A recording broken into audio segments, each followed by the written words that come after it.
بسم الله الرحمن الرحیم.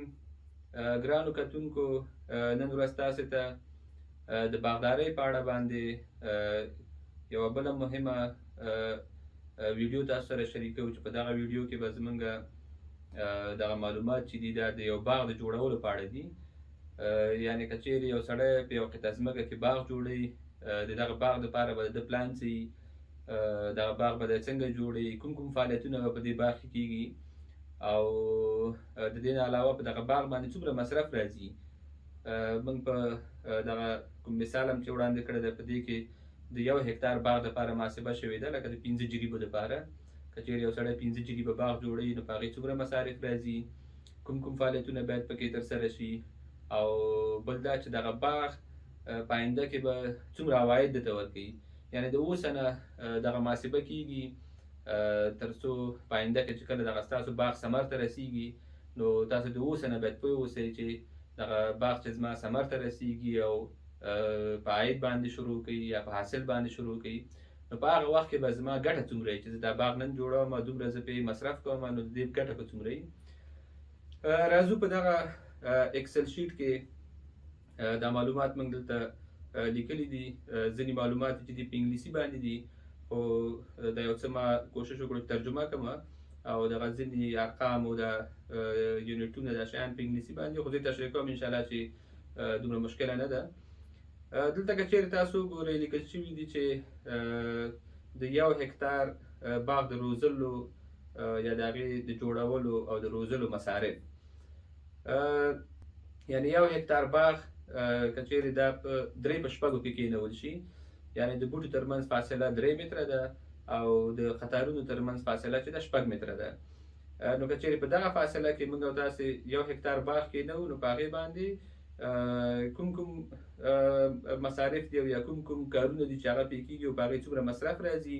نو دلته هغه کار یا هغه توکی لیکل شوی دی، مثلا نیالګي دي، توره سره د حیواني سره دا دي.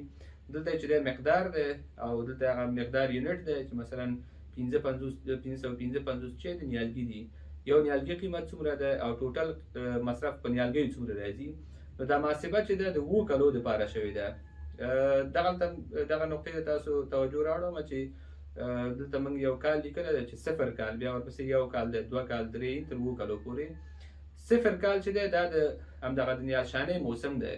مثلا اوس یو څوک دغه باغ جوړوي، په دغه د مني موسم کې جوړوي، نو په دې مني موسم کې چې اوس دغه کومه نیالشاني کوي، په هغې باندې چې کوم مصارف راځي هغه په دې کالم کې لیکل شوي دي. بیا اول کال په دې معنی چې د همدې موسم نه وروسته، لکه دغه مصارف خو تا وکړل، د دې نه وروسته تر بل مني پورې، لکه مکمل 1 کال دغه 12 میاشتې باقي چې وروسته راځي، نو په هغې کې به څومره مصرف وي. بیا ورپسې همداسې 2م کال او 3م، بیا دا 2 خواته نور اسانه دا څوک پرې پوهېږي، خو صرف د 0 کال او د 1 کال ترمنځ دغه تفاوت به تاسو په دې باندې پوه شئ چې دغه د 0 کال چې دی دا د همغه د نیالشانۍ موسم دی. دا کیدای شي 1 میاشت، 1 هفته یا 1 ورځ یا 2 ورځې کاري. نو دغه مصارف چې د 0 کال دي، یعنې دا د پلانټیشن یا د نیالګیو د کېنولو وخت دی، هغه مصارف دلته لیکل شوي دي. بیا په ټول د 1 کال کې چې څومره مصارف راځي هغه دلته لیکل شوي دي، او بیا په 2م کال او په 3م کال او 4م، 5م تر 6م تر 7م کال پورې دا ټوله محاسبه شوې ده. بیرته دلته یو بل شیټ دی، بیا په دې کې د همدې باغ چې دی د دې حاصل او عواید او مصارف او ګټه دا ټول دلته لیکل شوي دي، چې په دې باندې یو باغدار باید بیرته پوه شي چې یاره زه دغه باغ کېنوم، نو دا بیا ماته په 5م، 6م، په 7م کال باندې څومره ګټه به کوي راته، دا زما سرمایه مې چې پرې لګولې دا به څه وخت بیرته ماته په لاس راځي. نو په همدې باندې بحث کوو. راځو دلته د همدې اول قلم نه شروع کوو چې نیالګي دي. نیالګي دي که چیرې 3 متره په 6 مترو کې دغه بوټي ممکن نو 555 نیالګي په 1 هکتار کې راځي، یعنې په 1 جریب کې 111 نیالګي راځي. که چیرې د نیالګیو قیمت 170 وي، نو 94,350 افغانۍ په دې باغ مصرف راځي د نیالګیو صرف. بیا په 2م کال کې موږ یو څه نیالګي او 15,000 روپو نیالګي لیکلي دي. کېدای شي ځینې خلکو نه مسینګ کېږي، یعنې یو څه نیالګي ترېنه خطا کېږي یا وچېږي، نو هغه کولی شي چې بیا خریداري کړي. خو که چیرې په درسته طریقې سره نیالګي کېنول شي، نو دغه مصارف بیرته پرې نه راځي. همداسې توره سره ده، لکه DAP سره ده چې د نیالګیو د کېنولو په وخت کې یو مقدار استعمالیږي او د استعمال طریقه هم دا ده چې دغه ډي ای پي سره چې د په خاوره کې مکس کیږي د کومه خاوره کې چې نیالګي کینول کیږي په همدغه خاوره کې په دې ټوله خاوره کې یعنې داسې نه شي چې دا ډي ای پي سره د کندې په بیخ کې واچول شي یا د بوټي په سر باندې واچول شي، داسې نه. دا کومه خاوره کې چې دا بوټی کینول کیږي په همدغه خاوره کې ورسره ګډیږي. ورسره چې د حیواني سره ده، حیواني سره هم په همدې ترتیب باندې موږ د 1 هکتار دپاره 10 ټرکه یا 10 ټرالۍ د تراکتور دا محاسبه کړې ده. نو دلته یې پیسې لیکل شوي چې یو ټرالۍ که چېرې په 3000 افغانۍ نو 10000 افغانو سره په کارېږي دې باغ ته. او بیا هم هر یو کال بعد بیا دلته د همدومره سره ورته په نظر کې نیولی دی چې هر کال بعد دلته ورته بیا دا سره پکارېږي، لکه یو کال هم صفر کړی دی یو کال هم اچولی ده. نو دا بیا خپله په هغه بزګر پورې هغه کس پورې اړه لري چې دی ورته پیدا کولی شي دی شي پیدا کولی. خو که چېرې دا ورته پیدا کولی شي نو ډېره بهترینه طریقه ده او د باغ نتیجه به یې ډېره ښیي.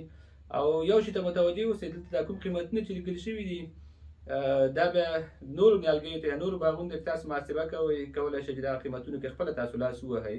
مثلا نیالګي په 100 نه دي، په 100 روپۍ نیالګي دي، نو ته یې دلته کولی شئ چې 100 روپۍ کې یا فرض یې که سره د 3000 افغانۍ سره ورته نه اخلي، ته مثلا ستاسو په ساحه کې سره ارزانه ده د ټرالۍ چې ده په 1000 روپۍ ده، نو دا د 3000 روپۍ ځای بېرته 1000 روپۍ ورته تلي کړي.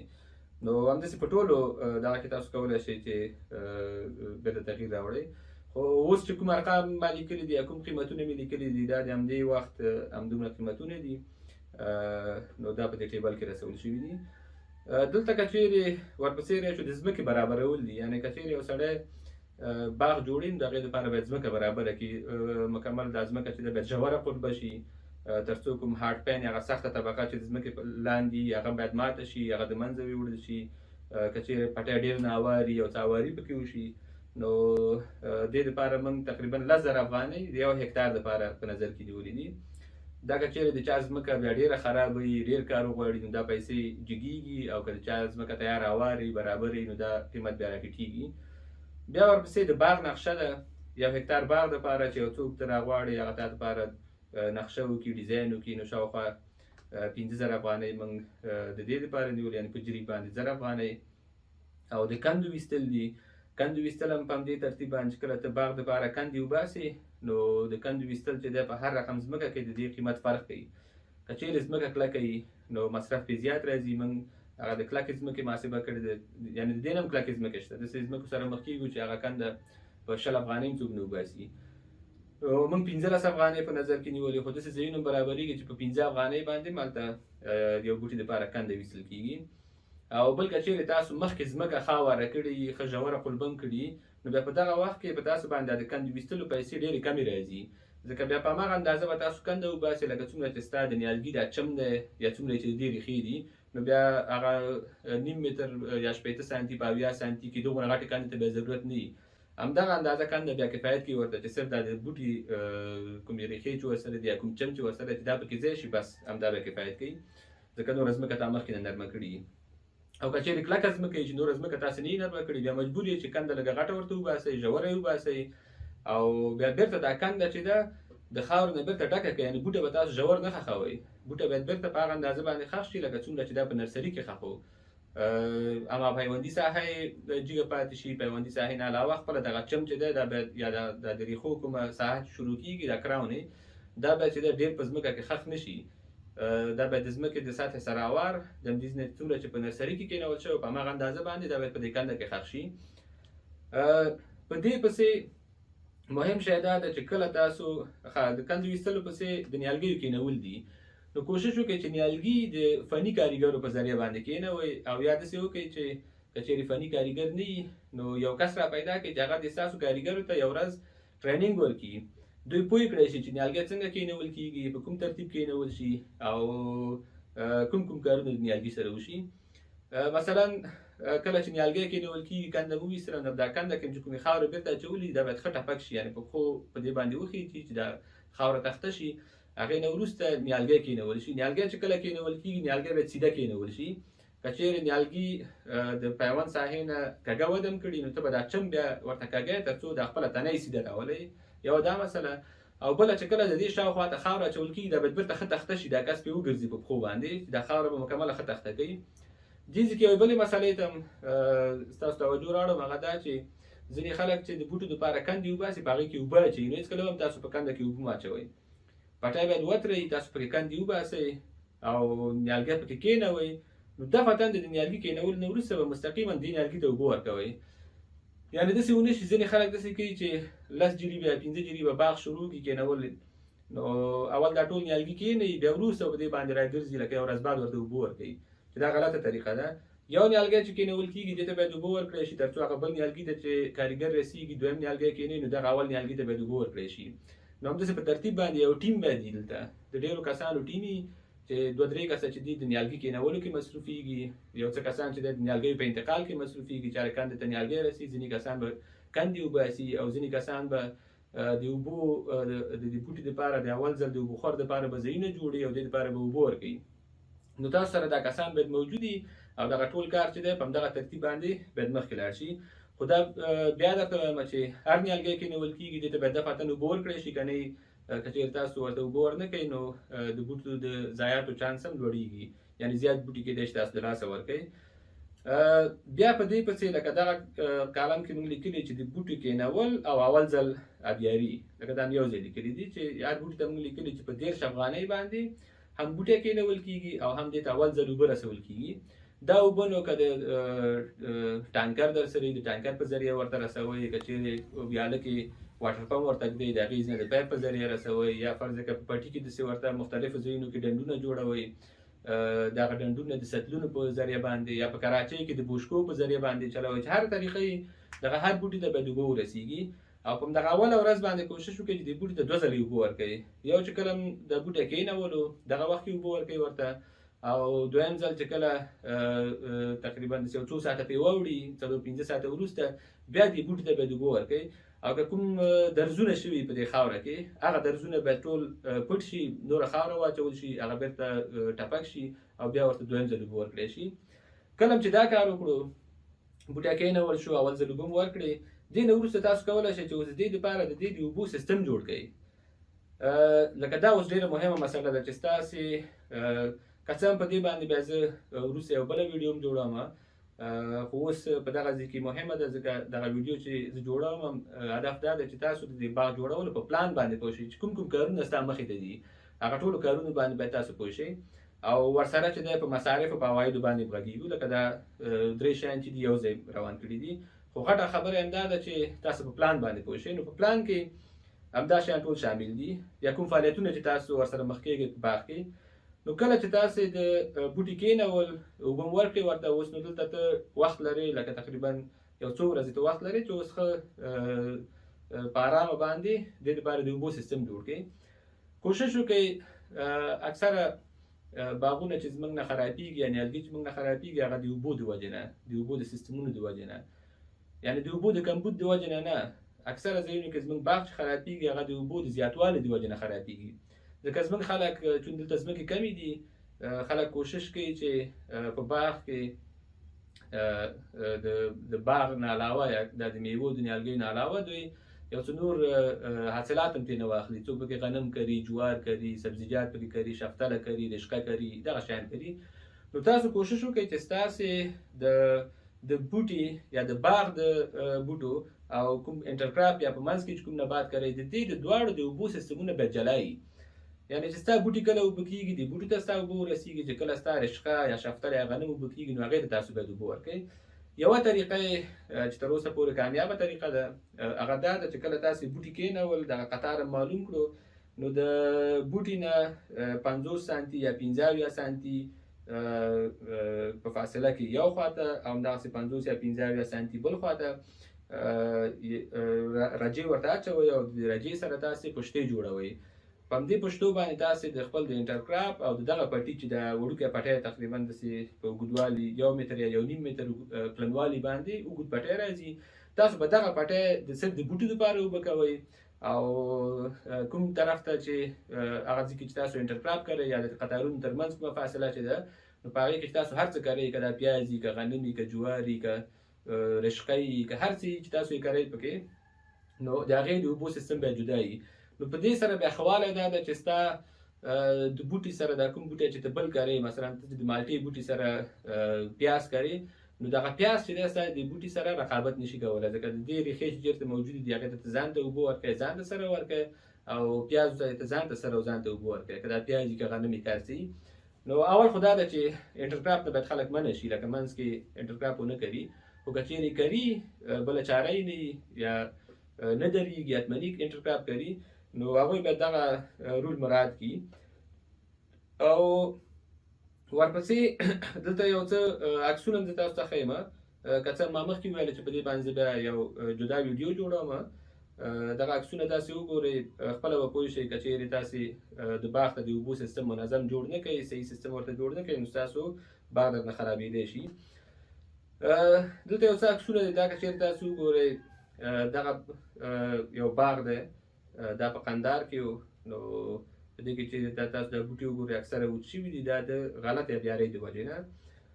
دا باغ چې دی دا په پوشته کې و، که څه هم ځینې خلک سپارښتنه کوي چې تاسې بوټي په پشته باندې وکرئ، صحیح ده، په پشته هم بوټي کرل دي، خو اوس هم دې بوټي ته اوبه، پیاز ته چې کومه اوبه ورکول کېږي نو دې بوټي ته راځي، نو دا بوټی چې دی د کڼ په مرض اخته شوی دی، نو د دې بوټي د جوړېدو چانس نشته، دا بوټی د منځه تللی دی. دلته که وګورئ دا په سرخرود کې یو باغ دی، دا تقریبا 3 کلن یا 4 کلن باغ دی، خو په دې کې مټر او نور ګلپي او رومي او هر څه کرل کېږي، یعنې د اوبو سیستم د باغ لپاره دې بوټي ته نه دی جوړ شوی. په منځ کې چې شی کرل کېږي د هغوی لپاره د اوبو سیستم جوړ کړی دی، نو دې بوټي ته د خپلې اندازې نه ځینې وخت کې د دې چې څومره اوبو ته ضرورت دي د هغې نه زیاتې اوبه ورته رسېږي، او ځینې وخت کې چې دا اوبو ته ضرورت لري دې باندې اوبه بندېږي، ځکه د باغدار اصلي هدف چې دی دغه باغ نه دی، دغه انټرکراپ دی چې منځ کې څه کوي. دغه باغ که چېرې شاته تاسو نیالګي وګورئ، په دې عکس کې که چېرې ښکاري تاسې وګورئ، نو ټول باغ لکه 4 کلن باغ ده. موږ تمه لرو چې دا به ډېر زیات حاصل ولري، یا 3 کلن باغ نه. که چېرې تاسو یو منظم 3 کلن باغ وګورئ، نو هغه په دغه وخت کې تر 10-15 کیلو پورې حاصل کوي، خو په دې کې ټول 10-15 پاڼې لاندې دي پاتې، نو دا ټول د اوبو د وجې نه، د غلط آبیارۍ نه.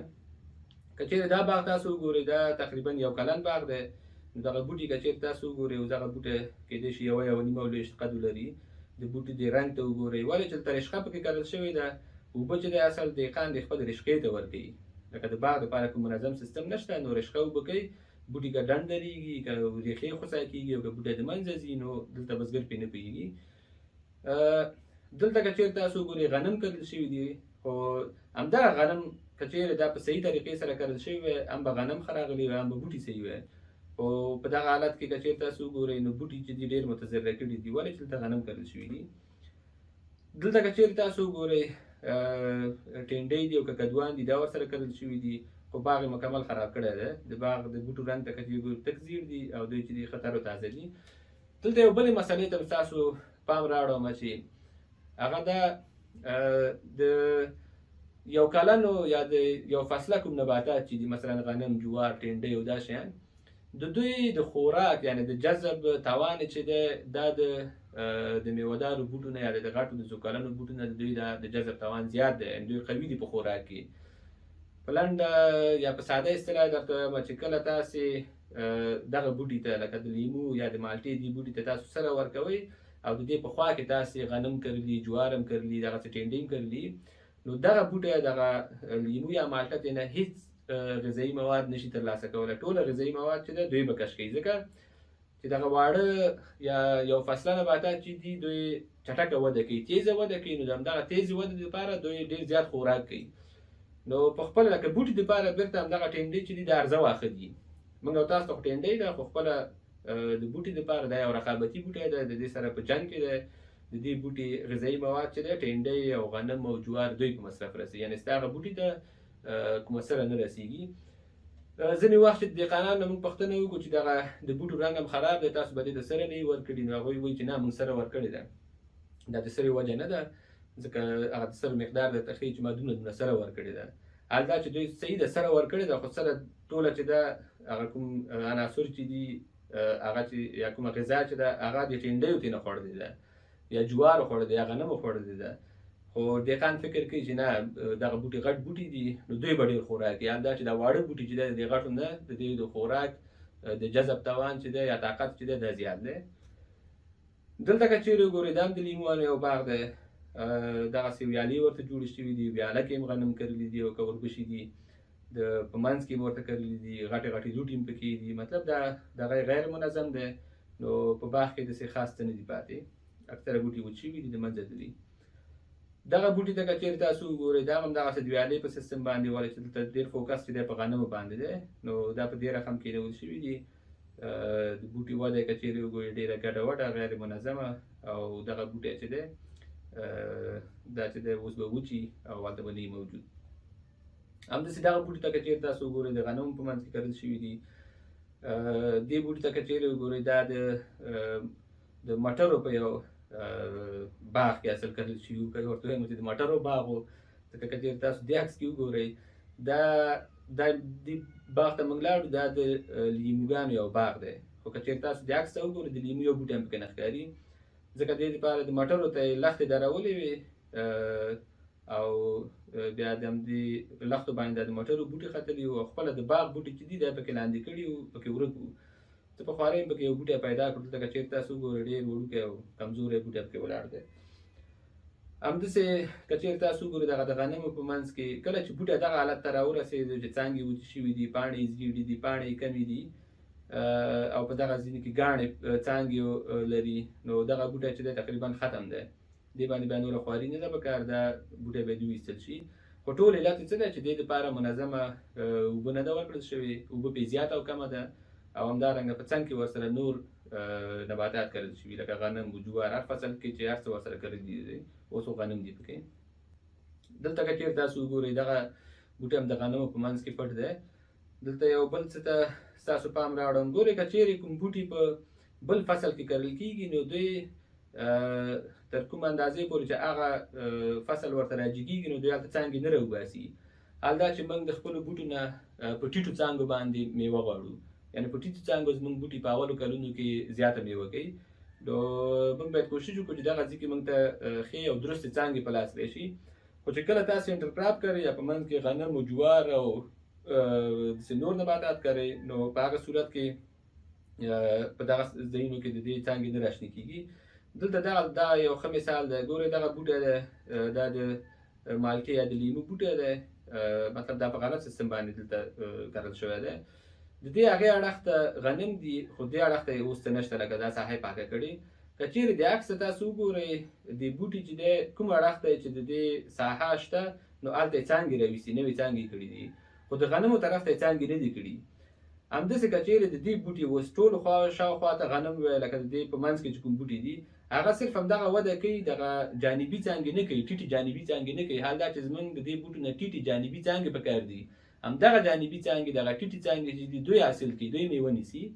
نو که چېرې دا کومه فاصله چې موږ وښودله، که چېرې دا فاصله مراعات شوې وای چې مثلا 1 متر د دې بوټي نه دې خواته یا 15 سانتي، 1 متر یا 15 سانتي اخواته دغه ساحه ورته پرېښودل شوې وای، هم به بوټي ته کافي لمر رسېدلو، هم به کافي رڼا رسېدله، هم به کافي هوا رسېدله، او هم به بوټي دپاره چانس وای چې دا جانبي څانګې کړې وای.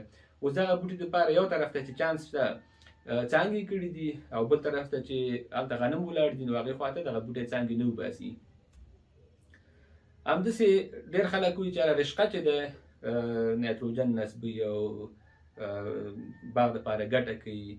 ډېر زیات مسایل لکه په دې برخه کې شریکېږي، خو حال دا چې رشقه چې څومره اوبه غواړي او بېرته د دې بوټي نه چې څومره غذایي مواد شاوخوا نه مصرفوي، هغومره بېرته ورته نشي برابرولی. دلته که چېرې تاسو وګورئ دغه بوټی نور د ختمېدو په حالت کې دی، دا د کنډ په مرض اخته شوی دی. ولې د کنډ په مرض اخته شوی؟ چې رشقې ته چې څومره اندازه اوبه ورکوي هغه اندازه اوبه د دې بوټي نه دي پکار.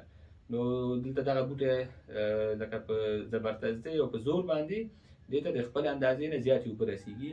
دلته نور بوټي په دې باغ کې وو، لکه دغه بوټی چې ولاړ دی، شاته بوټي دي، دوی ورو ورو پاڼې خپلې د لاسه ورکړي، دغه څه بوټي پکې صحتمند دي، خو هر کال همدغسې په دې باغ کې 4 یا 5 بوټي وچېږي او بالاخره ټول باغ د منځه ځي.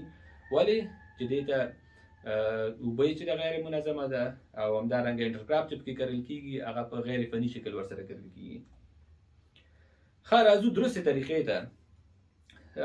دا هماغه پیسې دي چې په دې ټیبل کې مې تاسو ته ښودلي دي چې د آبیارۍ د سیستم یا د اریګیشن سیستم جوړول دي، چې د یو بوټي لپاره موږ 100 روپۍ لیکلي دي. دا کیدای شي په 10 روپۍ جوړ شي، په 15 جوړ شي، خو دومره به تاسو پوه شئ چې دغلته په تاسو باندې یو څه مصرف راځي. که چیرې تاسو دلته وګورئ دغه باغ نوی کېنول شو، په دغه باغ کې ډېر مثالونه دي. ګورئ دې باغ ته حیواني سره ورکړل شوې ده د بوټو کېنولو په وخت کې، او هر بوټی چې کېنول شوی دی که چیرې دغه بوټي تاسو وګورئ دا بېرته اوبه شوی دی. یعنې دغه بوټی که چیرې هر یو تاسو وګورئ زوم یې کړو نو هر بوټی د کېنولو نه وروسته یو ځل دې ته اوبه ورکړل شوې ده. د هغې نه وروسته دا کاریګر لګیا دي، لکه د اول بوټي نه یې فیته نیولې ده 15 سانتي اندازه یې کړې ده، بیا دې خوا ته یې 15 سانتي کړې، بیا دلته پشتې جوړې کړي، لکه دا هم پشته اچولې دلته هم پشته اچولې. اوس نو دغه باغ چې اوبه کېږي دغه ساحه به ځان ته اوبه کېږي او پلاټ به او د انټرکراپ دپاره کومه ساحه چې پاتې شوې د غنمو جوار دپاره دا به جدا اوبه کېږي. په دې نورو عکسونو کې دا واضح ښکاري. دغه یو باغ دی، دا په کونړ کې دی. د دې کوم کس چې دی هغه مسلکي دی، د زراعت مسلکي دی او دغه باغ کې موږ ورسره همکاري کړې ده. نو کوم سپارښتنې مې چې ورته کړي دي اکثره یې منلي دي او باغ یې هم ښه دی. ګورئ دغه باغ په هماغه طریقه باندې جوړ شوی دی. دغه حد چې دی د خپله د بوټي دپاره پرېښودل شوی دی. بوټي ټول وګورئ په دې قطار کې ټول صحتمند دي، ښه رنګ لري او ښه وده لري. ګورئ په همدغه موسم کې پیاز اوبو ته ضرورت لرلو نو پیاز یې اوبه کړي دي، او ستروسو یا د لیموان اوبو ته ضرورت نه لرو نه یې اوبه کړي. که سبا ته رشقه اوبو ته ضرورت لري رشقه اوبه کوي، که چیرې دغه لیموان تیږې کېږي نو دا اوبه کوي. نو دغه قطار چې دی ټول لکه د یو پټي په شکل د اوار پټی دی، لکه یا 1 متر بر لري یا 1.5 متر بر لري، یا ځینې ځایونو کې چې بوټي غټېږي 2 متره بر ورکوي دې ته. نو دغه ټول پټی اوبه کېږي، دغه ټول پلاټ اوبه کېږي. پروا نه کوي چې د بوټي د تنې سره اوس اوبه ولګېږي. د بوټي د تنې شاوخوا ته د اوبو ډنډېدل چې دی نقص رسوي. لکه اوبه لګېدل دومره مشکل نه جوړوي لکه څومره چې د اوبو ډنډېدل دې ته مشکل جوړوي. نو اوبه باید دلته ډنډ نه شي په دې ساحه کې ورته. نو بل ښه والی دا ده چې دغه بوټي که چیرې سرې ته ضرورت لري نو دې ته خپله سره ورکوي، که پیاز سرې ته ضرورت لري نو پیاز ته سره ورکوي. یعنې د دواړو د سرې او د اوبو سیستم چې دی جلا دی. نو تاسې هم که باغ جوړوئ په دغه شکل باندې باید جوړ کړئ. دلته وګورئ هېڅ انټرکراپ په دې باغ کې نه دی کرل شوي. دا هم په ګوشته کې یو باغ دی. نو په کوم وخت کې چې دغه عکس اخیستل شوی دی په دغه حالت کې دا بوټي چې دي دا د 6 میاشتو. نو دې بوټي ته که وګورئ یو 6 میاشتنی بوټی او مخکې عکسونو کې تاسې ته 1 کلن او 2 کلن او 3 کلن بوټي وښودل. یعنې هغوی دومره وده نه ده کړې لکه دې چې کړې ده. دا په ډریپ باندې دی، د څاڅکو بخار په سیستم باندې دی. د دې لپاره دا پایپونه غځېدلي دي او دې کې لیولکاري ته د شیانو د ضرورت نشته. دا ساحه که چېرې تاسو وګورئ چې سلوپ غوندې دی. بوټي ته چې دی اوبه او غذایي مواد په خپله اندازه رسېږي. شاوخوا ته رقابتي بوټي ورسره نشته. ښه منظمې څانګې کړي دي شاوخوا ته، همدې ټیټې څانګې کړي دي. په دې کې دغه ځینې نور عکسونه بیا تاسو ته ښوي. تاسو وګورئ چې دغه رقم بوټی بیا څومره زیات حاصل کوي نسبت هغو ته چا چې د دې دا ټیټې څانګې قطع کړي. دا یو بل باغ دی. دې ته بیا د ډریپ اریګیشن سیستم انسټال شوی دی. دا هم په ګوشته کې دی. د هغه اول مرحلې وې چې دا باغ کې انکار کولو دا باغ را جوړ شو. نو د دویم دا ټیټې څانګې بېرته منظمې را جوړې شوي دي، ولې چې په دې کې انټرکراپ نه کرل کېږي. نو راځو بېرته خپلې موضوع ته. دا د ابیارۍ د سیستم په باره کې دا معلومات وو چې تاسو د ابیارۍ سیستم جوړوئ. راځو سپینې سرې ته، یعنې دا ستاسو بوټي چې د سپینې سرې ته هم ضرورت لري. خو سپینې سره تاسو وګورئ په صفري کال کې یعنې د بوټو کېنولو په وخت ضرورت نشته، خو په اول کال کې ورته ضرورت شته. یعنې 1 هکتار باغ ته کم از کم د شاوخوا 8000 افغانۍ او بیا تاسو سره واخلئ. سره بیا څنګه ورکوئ، په کومو وختونو کې ورکوئ، دې باندې نور موږ بروشر هم جوړې کړي دي او په دې باندې به ځینې ویډیوګانې هم جوړوو او ځینې ویډیوګانې شته. تاسو کولی شئ زموږ د یوټیوب چینل ته لاړ شئ. یوټیوب چینل چې د زما په نوم باندې دی، د محمد عزیز سعیدي. که چیرې تاسې په یوټیوب کې ولیکئ نو زما د یوټیوب چینل درته اوپن کېږي. په هغې کې د همدغه د باغ جوړولو ځینې نورې مهمې ویډیوګانې دي چې هغه هم تاسو باید وګورئ. مثلا د نیالګیو کېنولو یا د باغ دپاره د پلان په اړه باندې یو بله ویډیو ده. یو 3 مهمې نقطې دي چې په هغې باندې باید باغدار پوه شي، د هغې ویډیو ده. د ورایټیو د انتخاب یو ویډیو ده. که څه هم هلته چې دی په انارو باندې فوکس شوی دی، خو هر باغدار ته ضرور ده که هغه د هر څه باغ جوړوي هغه ویډیو باید وګوري. او زما په چینل کې نور ډېرې زیات ویډیوګانې دي د امراضو په اړه کې، د امراضو آفاتو، د باغ ډیزاین او د شا خبرۍ. نو تاسو کولی شئ چې هغه زموږ چینل ته لاړ شئ، هغه نورې ویډیوګانې هلته وګورئ. همداسې مایکرونیوټرینټس دي یا کم مصرف عناصر دي چې بوټي ورته ضرورت لري. دلته خلک په عامه اصطلاح ورته د طاقت سرې وایي. دې ته ضرورت ده چې تاسو به باغ ته دا سرې ورکوئ. دلته که چېرې تاسو وګورئ دا کوم مصارف چې راځي هر کال چې ستاسو بوټي غټېږي دلته مقدار هم زیاتېږي او دلته دا موږ ټول په پیسو لیکل دلته افغانۍ لیکل شوي دي، نو تا باندې مصرف هم زیات راځي. همداسې آفت وژونکي دي. اول خو باید کوشش وکړو چې باغ زمونږ د آفتونو نه پاک وي، او خو ډېره مشکله ده چې ته هېڅ آفت باغ کې ونه لرې. حتمني ځینې آفات داسې راځي چې هغه ته مجبورېږي چې هغه په مختلفو طریقو باندې کنټرول کړي، خصوصا آخري آپشن یې دوا ته راځي. نو کله کله سړی مجبورېږي چې دوا نه استفاده وکړي.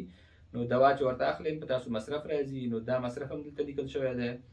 او بل چې دي وسایل دي، نو کله چې تاسو باغداري کوئ د باغ دپاره باید وسایل ولرئ. وسایل موږ دلته لیکلي دي چې تقریبا همدغه د باغ جوړولو په وخت کې یا په اول کال کې 100,000 افغانۍ په یو هکتار باندې، او بیا په نورو کلونو کې 10,000 افغانۍ موږ اچولي دي چې نور وسایل به ستاسو ضرورت کېږي. په دې کې هغه وسایل لا شامل هم نه دي. کېدای شي تاسو که چېرې یو څوک غټه باغداري کوي 100 جریبه او 200 جریبه، نو هغوی به تراکتور ته ضرورت پیدا کړي. نور وسایل لکه دواپاشي دا شیان بیا په واړو پمپونو باندې نه کېږي. مجبور یې داسې پمپونه تاسو واخلئ چې هغه په تراکتور پورې تړل کېږي او دواړه طرف ته دواپاشي کوي. نو تاسو په دغه صورت کې باید د قطارونو ترمنځ فاصله ستاسو باید زیاته وي. یعنې د 6 مترو نه باید د قطار ترمنځ فاصله کمه نه وي. 6 یا 7 متره وي. د بوټو ترمنځ فاصله دومره پروا نه کوي، که 3 متره وه که 4 متره وه، خصوصا په ستروسو کې مشکل نشته. نو تاسو اوس نه دا غټ باغونه چې څوک جوړي، غټه باغداري چې کوي، دوی باید اوس نه د ماشینري په فکر کې اوسي چې سبا ته زه دغه باغ کې دواپاشي کوم، نو باید ماشینري، که چېرې حاصل راټولېږي نو باید ماشینري دا سړي چې کارګر دي کار کوي، او د هرې ونې نه چې میوه راشکېږي هغه ټرالۍ ته یا په بکسونو کې اچول کېږي، ټرالۍ ته انتقالېږي او هغه یو ځای پورې وړي. یعنې دا به یو کارګر نشي کولی چې ستا باغ 500-600 متره اوږدوالی ولري او کارګر د هغه سر نه میوې شکوي او هغه بوجۍ یا خلطۍ په شی یا کارتنې په اوږه دا راځي 500-600 متره مزل کوي، بیا هلته یو ډېرۍ دې ورته جوړه کړي، بیا په دې طریقه نه کېږي. نو تاسو باید د اوسه نه د وسایلو دپاره آمادګي ولرئ، یا کم از کم په ذهن کې ولرئ چې زموږ ځینې زراعتي وسایل د کار د سهولت دپاره پکارېږي. همداسې شاخبرۍ دپاره نن سبا چې دي په دنیا کې ډېر ښایسته وسایل استعمالېږي د شاخبرۍ دپاره. ماشینونه دي، هلته غټ غټ ماشینونه دي چې مکمل قطارونه په خپله شاخبري کوي، او یا د شاخبرۍ قیچیګانې دي چې هغوی په اتومات شکل یا د برق په ذریعه باندې کار کوي، چې یو کارګر کولی شي چې په کم وخت کې ډېر کار وکړي. نو دغه غټ باغداران چې سرمایه ګزاري کوي دوی باید دغه شیان په نظر کې ونیسي. همداسې بله مسله د کارګرو ده چې په تاسو باندې کارګرو مصرف راځي. موږ د 1 هکتار دپاره د مثال په ډول باندې یو کس کارګر نیولی، یعنې 15 جریبو دپاره هم یو کس کارګر نیولی. که چېرې تاسو یو کارګر ته دغه نن سبا وضعیت ته چې ګورو، نو که چېرې تاسې 8,000 افغانۍ هم د میاشتې ورکوئ یو کارګر ته، نو په کال کې په تا باندې 90,000 افغانۍ، لکه د 12 میاشتو 90,000 افغانۍ په تا باندې د کارګر راځي. اوس زه د یو بلې مهمې مسلې ته ستاسو پام راوړم. اکثره خلک چې باغداري کوي یا باغ جوړوي، حتی دا تجارتي باغداري هم چې کوي، نو دوی داسې فکر کوي چې یاره همدغه نیالګي اخیستل چې دي همدا باغداري ده. یا کله چې محاسبه ورته کوي چې یاره زه یو باغ جوړوم نو په دې به څومره مصرف راځي، نو دوی دا د نیالګیو محاسبه کوي. مثلا چې هر څومره نیالګي پکارېږي او د نیالګي چې هر څومره قیمت وي، دوی د هغې دپاره یو حساب کوي او محاسبه کوي او بیا دغه باغ جوړوي. هلته که چېرې تاسو وګورئ ستاسو په ټولو نیالګیو که چېرې تاسو 555 نیالګي په یو هکتار کې کېنوئ او هر نیالګی په 170 افغانۍ تاسو واخلئ، نو په تاسو باندې 94,000 افغانۍ د نیالګیو راځي. دلته که چېرې مزدور ته وګورئ، که چېرې یو کارګر هم ته ونیسئ په یو هکتار دپاره، نو په تا باندې 90,000 افغانۍ یوازې د کارګر راځي په هر کال کې. او د نیالګیو پیسې خو د یو ځل دي چې کله د یو ځل پرې ورکړې همدا پیسې چې خو ستا کارګر هر کال چې د تکرارېږي، یعنې هر کال ته به 90,000 افغانۍ د یو کارګر صرف ورکوې. نو دلته باید تاسو متوجه اوسئ کله چې د باغ دپاره محاسبه کوئ هغه باید په درست شکل سره وکړئ. داسې نه شي چې اکثره خلکو ځمکې دپاره پلان نیولی، نو هغوی سره بیا پیسې نه وي په کومه اندازه چې ضرورت دی بودجې ته هغه ورسره نه وي، نو دوی بیا د خپلو کارونو کې کمزورتیا راولي. مطلب سره نه ورکوي، خشاوه پکې نه کوي، اوبه ورته نشي برابرولی یا مزدور ورته نشي برابرولی، نو په دغه صورت کې د دوی نه د باغ خرابېږي. خو دلته زموږ سپارښتنه دا ده که چیرې یو سړی 100 جریبه باغ ته پلان لري او یا 100 جریبه ځمکه لري او دا غواړي چې په دې باغداري وکړي او یو وخت کې په دې باندې پوه شي چې یاره د 100 جریبو ته پیسې نه لرم، خو دغه د 100 جریبو دپاره زه کافي بودیجه لرم، لکه دا کوم شکل چې موږ روان یو په دغه رقم پیسې د محاسبه کړي او د 100 جریبو باغداري وکړي. نو که چیرې منظمه باغداري او ښه باغداري د 100 جریبو وکړي، د دې به عواید او حاصلات چې دی د 100 جریبه د ګډوډې او د غیر منظمې باغدارۍ نه به د حاصلات او عواید لوړي. نو کوشش وکړئ چې څومره تاسو سره بودیجه یې څومره موسه یې د هغې مطابق تاسو مخکې لاړ شئ او ښه منظمه او په معیار برابره باغداري وکړئ، دې کې ستاسو بېرته ګټه ده. بل مصرف چې په تاسو راځي هغه د ځمکې اجاره ده. که د چا خپله ځمکه یي او یا ځمکه په اجاره نیسي نو هغه مصارف دي. دا موږ مثلا یو جري 15,000 افغانۍ محاسبه کړی دی چې د 1 هکتار 15,000 افغانۍ دي. دا هر کال د اجاره دلته لیکل شوې ده تر 2 کالو پورې. همداسې غذا ده، یعنې تاسو باید کاریګرو ته کله چې تاسو سره کاریګر کار کوي نو کاریګر ته باید خواړه ورکړی شي. دا به تاسو په خپله محاسبه کې راولئ. په همدغه ورځو کې چې تاسو باغ جوړوئ تاسو سره به 10-20 کسه کاریګر کار کوي، که باغ هم زیات وي تر 80 کسانو پورې به تاسو سره کار کوي. نو د دغه کاریګرو د غذا باندې باید فوکس وشي. که چیرې کاریګر ته تاسو ښه خواړه ورکوئ دا درته ښه کار کوي، زیات کار کولی شي. او که چیرې تاسو خواړه ورنه کوئ یا خواړه ضعیفه ورکوئ ورته نو کاریګر تاسو ته صحیح کار نشي کولی. بل چې ده یو سوپروایزر ته هم ضرورت وي چې یو هارټیکلچریست وي. کله چې ته باغ شروع کوې خصوصا هغه باغونه چې غټ دي 100 جریبه دي او 1.5 جریبه دي 80 جریبه دي، دوی باید کوشش وکړي چې یو مسلکي کس دوی سره وي چې د دوی دغه ټولې چارې وڅاري. د څومره کارونه چې پاس موږ ذکر کړل، مثلا د کندو ویستل دي، کنده که غلطه ویستل کېږي مشکل جوړوي. مثلا ډیزاین کول دي که غلطې کوي نو دا مشکل دی. مثلا د بوټو کېنول دي که غلط کېنول کېږي دا مشکل دی. مثلا که چیرې بوټي ته دفعتاً د کېنول نه وروسته اوبه نه ورکول کېږي دا مشکل دی. نو دغه مشکلاتو ته رفع کولو لپاره یو مسلکي کس چې هغه په باغدارۍ باندې پوهي، مخکې باغونه جوړ کړي، هغه باید تاسو ځان سره ونیسئ، هغې ته تنخواه وټاکئ تر څو هغه تاسو سره کار وکړي. نو بیا دغه مسلکي کس تاسو کولی شئ چې ټول د کال کې د دې نه استفاده وکړئ. د میاشتې کولی شئ یو څه تنخواه ورته وټاکئ یا د ورځې په حساب باندې. که هغه تاسو سره ریګولر کار هم نه کوي نو که هر ځل ویزیټ ته راځي نو په میاشت کې چې 3-4 وارې یا که فرض کړه په هفته کې یو ځل تاسو ته راشي نو تاسو ته به ډېره زیاته فایده اړوي. مثلا موږ کله کله زموږ باغونه داسې شي چې په هغې باندې داسې آفات حمله وکړي چې هغه په ډېرو پیسو نه کنټرولېږي. خو که چیرې یو مسلکي کس وی په اولو کې په اوایلو کې چې دغه آفت حمله کړي په هغه وخت کې دغه آفت تشخیص کړي نو په ډېر کم مصرف سره دغه آفت کنټرولېدی شي بدون د دې نه چې ونو ته ضرر ورسوي. خو موږ ځینې وخت ګورو چې باغ یې دومره خراب کړی چې په ډېر مصرف باندې په ډېرو خوارۍ باندې هغه آفت کنټرول شي، خو ونې هم ډېرې متضررې کړي چې هغه بېرته په اسانۍ سره دغه پروسه نه ریورس کېږي. نو کوشش وکړئ چې مسلکي کسان هم ځان سره ولرئ. او بل ځینې متفرقه مصارف دي چې موږ دلته لیکلي دي چې مثلا هر کال کې د شاوخوا 10,000 افغانۍ موږ د 1 هکتار دپاره لیکلي دي. دا ځینې واړه متفرقه مصارف دي چې په دې جدول کې نشته. بل دا چې د ډریپ اریګیشن مصرف ده، یعنې ځینې ځمکې داسې دي چې هلته سړی مجبورېږي چې د قطره‌یي بخار سیستم نه کار واخلي. او د قطره‌یي بخار دپاره هم تاسو کولی شئ زموږ یو تفصیلي ویډیو ده چې په همدې باره هم جوړه کړې ده، دا سیستم څنګه کار کوي، ګټې څه دي، تاوانونه یې څه دي. او ځینې باغونه چې موږ په قطره‌یي بخار سیستم جوړ کړي د هغې هم ویډیوګانې شته، هغه هم تاسو کولی شئ هغه زموږ یوټیوب چینل کې وګورئ. دا دلته اوس ما 0 نیولي دي، مثلا دا مصرف نشته پکې. دا باغ فکر وکړئ چې دغه 1 هکتار باغ چې اوس موږ ورته محاسبه کوو دا په داسې ځمکه کې جوړېږي چې خپلې اوبه لري.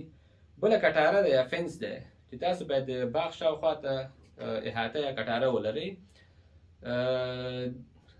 که چیرې ستاسو باغ همداسې اوپن وي خلاص وي نو دغه د اطرافو کم از کم دا کوم بوټي چې د باغ په اطرافو کې دي دا د خطر سره مخ وي، د انسانانو د خطر سره، خصوصا د ماشومانو د خطر سره، د حیواناتو د خطر سره مخ وي. نو که چیرې هغه بوټي ته تاسو محاسبه وکړئ چې څومره بوټي تاسو نه ضایع کېږي نو هغه مصارف که چیرې تاسو راواخلئ، دغه ضایعات راواخلئ، بېرته دلته په کټاره باندې مصرف کوئ نو ان شاء الله هم بمبار خرې شي او هم د غذایاتو نه بچ شي او هم دا تاسو ته مفید راځي. کټاره کولای شي چې مختلفو شکلونه جوړ کړي، د جالون نه جوړیږي، سیم خاردار نه جوړیږي او همدارنګه ځینې ځایونو کې د ځینو بوټو نه جوړیږي، کوم اغزیدار بوټي چې دي لکه د سنځلو نه هم خلک یې جوړوي، ځینې یو رقم ګلاب دي د هغوی نه کټاره جوړوي. مطلب دومره یو موانع جوړي چې څوک باغ ته په اسانۍ سره داخل نه شي.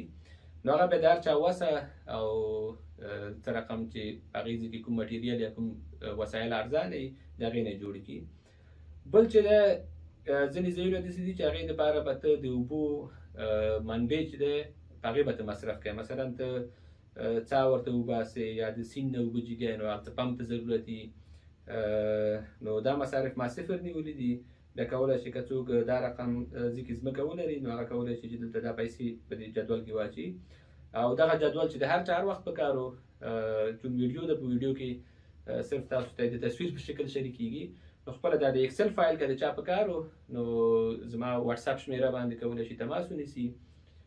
نو زه کولی شم چې دغه اکسل ورته ورکړم دغه شیټ، نو دوی کولی شي د اکسل شیټ دوی په خپله ځان دپاره ډک کړي.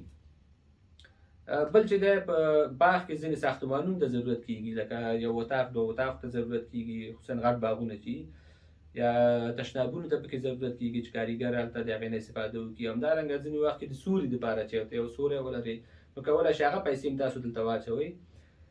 ښه دلته راځو د لاندې برخې ته که چېرې تاسو وګورئ یا پاس وګورئ، دغه محاسبه د 7 کالو دپاره شوې ده، یعنې اول کال، صفري کال او اول کال، دویم، دریم تر 7 کال پورې.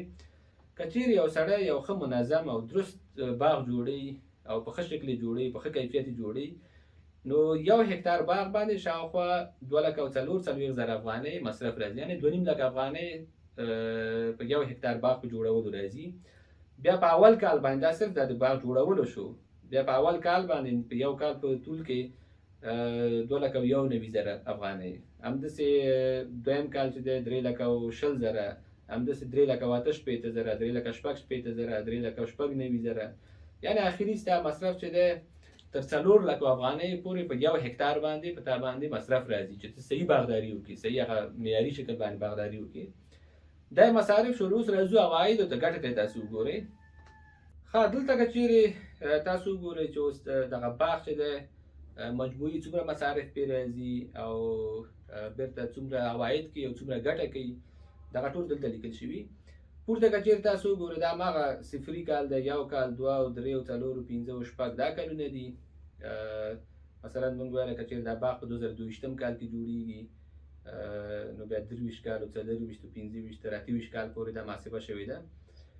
دلته په دې اړخ کې که چیرې دې کالم کې تاسو وګورئ، دلته چې د حاصلات دي، یعنې د هرې ونې حاصلات دي په کیلو باندې. دلته موږ ګورو حاصلات چې دي زموږ په صفري کال او په اول کال او په دویم کال کې موږ صفر نیولي، یعنې هېڅ حاصل نه کوي، یو دانه میوه هم نه کوي. په دریم کال کې موږ ویل چې دا د شاوخوا 10 کیلو حاصل وکړي، همداسې څلورم کال 30 کیلو، بیا 50 کیلو، بیا 80 کیلو. 80 کیلو موږ اوسط نیولی دی. که څه هم د ستروسو ونې که چیرې لیموانې تر 100 یو 100 کیلو پورې حاصل کوي، مالټه هم تقریبا تر 80-90 کیلو پورې حاصل کوي، خو موږ دغه 80 کیلو نیولی دی. او بل چې دی فارم ګیټ پرایس موږ نیولی دی چې 15 افغانۍ که چیرې موږ د کیلو خرڅ شي نو 15 افغانۍ من چې دی 245 افغانۍ، یعنې که چیرې من موږ ته په فارم کې خرڅ شي، یعنې په پټي کې موږ ته دا حاصل خرڅ شي.